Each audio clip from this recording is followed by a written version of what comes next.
Okay, the next thing we're looking at is nautical miles and knots. Now, a nautical mile is given the abbreviation capital M or capital NM for nautical miles. We don't use little n, we don't use little m, because little m stands for metres. Nautical mile is used by sailors or navigators, and the reason it's used is because it's directly related to latitude and longitude, so hence the word nautical. So anyone that's in a plane, a boat, a ship, any of those big distances that we travel around the world, they measure them in nautical miles. Now, the things that you need to remember that are not, again, on your formula sheet are these conversions. So 1 degree on the Earth is 60 nautical miles, and it has to be on a great circle. Okay? 1 nautical mile is equivalent to 1.852 kilometres. So a nautical mile is the bigger of the two distances, so it's almost 2 kilometres in length. So 1 and another 0.852 makes up 1 nautical mile.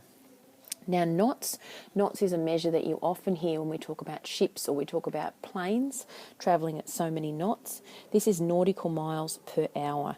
So this is 1 nautical mile per hour, so 1.852 kilometres per hour.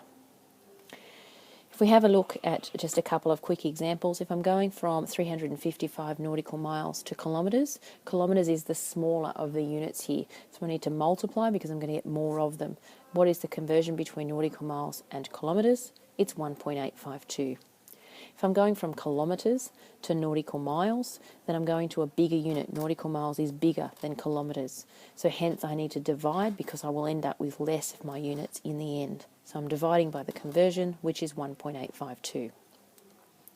If I know the distance between 2 points, remember it has to be on a great circle, is 513 nautical miles. I know the time taken to travel between those 2 points is from 10 a.m. to 10 p.m, hence it's 12 hours. And I want to find the speed in knots, which is nautical miles per hour. Again, using my DST, put my finger over speed and its distance over time. So if I want my speed to come out in knots, as in nautical miles per hour, then my distance has to be given in nautical miles and my time has to be given in hours. So my distance is 513 nautical miles and my time is 12 hours.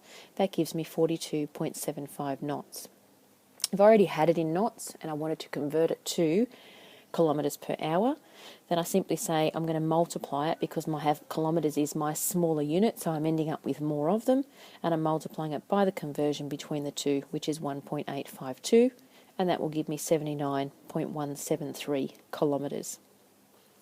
If I wanted to know where these 2 points were located, or possibly the angular distance between these 2 points, I know that 1 degree is 60 nautical miles. So if I divided that answer by 60, that would give me the angular distance in here, the theta, that was existing between these 2 points.